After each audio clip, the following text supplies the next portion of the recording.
नमस्कार। बहुत लंबे समय के इंतजार के बाद ग्रुप डी का नोटिफिकेशन फाइनली अब आ चुका है। क्या क्या जानकारियां हैं, क्या बदलाव हैं, कितनी वैकेंसीज हैं, कितने की उम्मीद थी, सब चीजों पे बात करते हैं। और योग्यता, क्योंकि 10वीं पास वाले विद्यार्थियों को हालांकि पहले कंफर्मेशन आ गया था लेकिन ऑफिशियल बहुत सारी चीजें नहीं आई थी, तो आज सब चीजें ऑफिशियल आ चुकी है। तो आइए समझते हैं कि आपके लिए क्या क्या चीजें जानने की हैं। और ऑफिशियल आरआरबी की जो वेबसाइट है वहां पर भी आपको देखने को मिलेगा। तो जो नोटिफिकेशन है वो 28/12 मतलब इंडिकेटिव नोटिस जो है 28/12/2024 को इन्होंने जारी किया था। पब्लिकेशन 22 जनवरी 2025। ओपनिंग डेट 23 जनवरी से फॉर्म भरना स्टार्ट हो रहे हैं। और अगर लास्ट डेट की हम बात करते हैं, क्लोजिंग डेट की, तो 22 फरवरी तक जो है आप इसके फॉर्म भर पाएंगे। एग्जाम डेट के बारे में अभी कोई भी इंफॉर्मेशन यहां पर नहीं है। और अब आते हैं हम दूसरे मुद्दे पर कि वैकेंसीज कितनी है, क्योंकि एक बार लगभग 57,000 के आसपास वैकेंसीज का भी आ गया था कि इतनी वैकेंसीज रहने वाली है। लेकिन यहाँ नोटिफिकेशन में उन्होंने बता दिया है, इनिशियल पे यहाँ लिखा हुआ है 18 से 36 साल उम्र है और 32,438 वैकेंसीज है। लेकिन मैं आपको एक बात बता दूं कि आने वाले समय में आप कहीं ना कहीं निश्चित रूप से देखेंगे कि वैकेंसीज की संख्या भी बढ़ेगी, क्योंकि पुराने कुछ नोटिफिकेशन में भी हुआ है। तो अभी निराश नहीं होना है, वैकेंसीज बढ़ने की बहुत ज्यादा संभावना है। और बढ़कर आगे कितनी होगी एग्जैक्ट कहना मुश्किल है, लेकिन वैकेंसीज बढ़ेंगी। 32,000 वैकेंसीज इस वैकेंसी के हिसाब से काफी कम है। फिर हम आगे चलते हैं, काम की चीजों को जल्दी से समझते हैं क्या क्या चीजें हैं।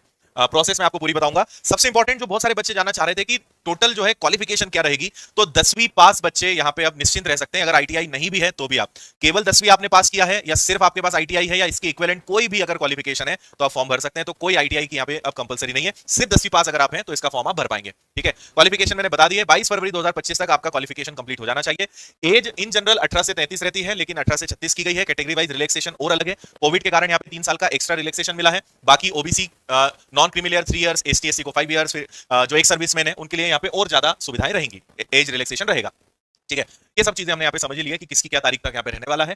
अब देखो रिक्रूटमेंट प्रोसेस क्या होता है। तो सबसे पहले आपका कंप्यूटर बेस्ड टेस्ट होगा, उसके बाद आपका फिजिकल टेस्ट होगा, उसके बाद डॉक्यूमेंट वेरिफिकेशन और मेडिकल एग्जामिनेशन। इनमें क्या क्या होना है उन सबकी जानकारी मैं आपको भी दे रहा हूँ।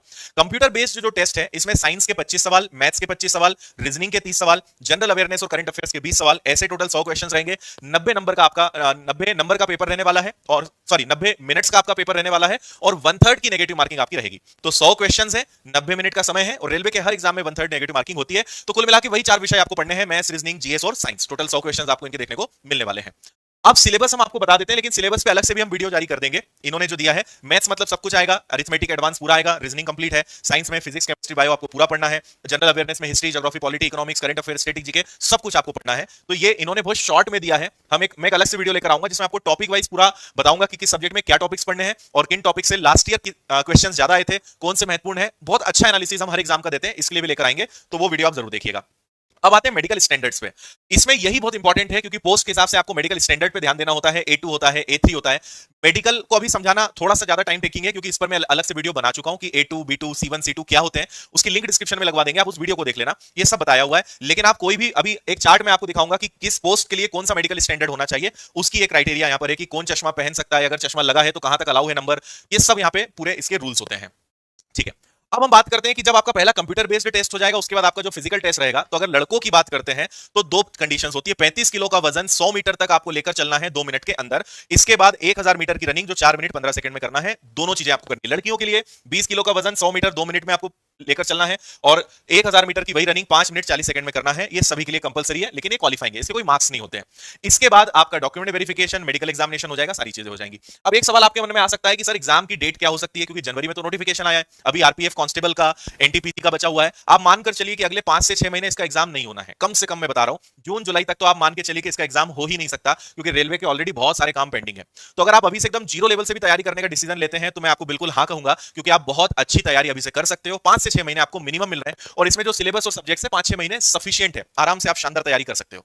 ठीक है, अब ये देखो, ये जो चार्ट है ना, ये आपको वैसे पीडीएफ में थोड़ा डिटेल में देखना पड़ेगा। यहां सब लिखा हुआ रहता है कि अगर असिस्टेंट वर्कशॉप की बात करें तो मैकेनिकल डिपार्टमेंट में रहेगा, उसके लिए C1 मेडिकल स्टैंडर्ड होता है ना। फिर उसमें क्या क्या चीजें होती हैं, एज और क्वालिफिकेशन तो हम बता ही चुके हैं। तो आप इस चार्ट को अच्छे से रेफर कर लोगे तो यहाँ पे पूरे मेडिकल स्टैंडर्ड्स लिखे हैं, और मेडिकल स्टैंडर्ड का मेरा वीडियो देख लेना, जिसमें मैंने सब समझाया हुआ है कि B1 C1 और A1 A2 सब समझाए हुए हैं कि इनका मतलब क्या होता है। तो आपको ज्यादा बेटर समझ में आ जाएगा कि कहां पर आपको दिक्कत आ सकती है या दिक्कत नहीं आ सकती है।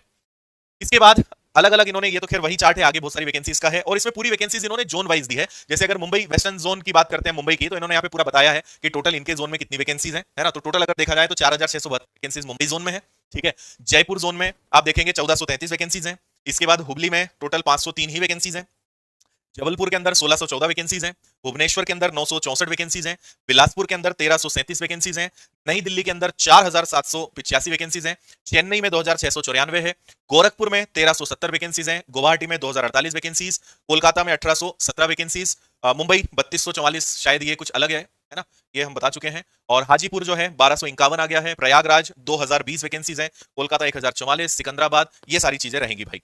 ठीक है, तो अब आपको लग जाना है, क्योंकि वैसे नोटिफिकेशन पूरे 1 महीने लेट है। दिसंबर में ये था कि हाँ नोटिफिकेशन आएगा, लेकिन नोटिफिकेशन फाइनली जो है जनवरी जाने नहीं दिया, उसके पहले आ गया। इस बीच में बहुत सारी खबरें आई, बहुत सारी अफवाहें आई, बहुत सारे अनऑफिशियल नोटिस वायरल हुए, जिन पे हमने वीडियो बना के भी आपको बताया था कि क्या सच्चाई है, क्या हो सकता है। लेकिन फाइनली नोटिफिकेशन अब आपके सामने है, और सिर्फ 10वीं पास विद्यार्थियों के लिए शानदार मौका है। इंग्लिश इसमें आती नहीं है, तो आप बहुत अच्छा इसमें एक अपना करियर देख सकते हैं। और अभी तो 8वां वेतन आयोग लागू होने वाला है, सैलरी भी इसकी बढ़ने वाली है, तो मिनिमम ये अनुमान लगा रहे हैं कि जो 18,000 सैलरी है वो लगभग 40,000 के ऊपर जाने की उम्मीद है। तो वो लागू हो जाता है तो और बढ़िया।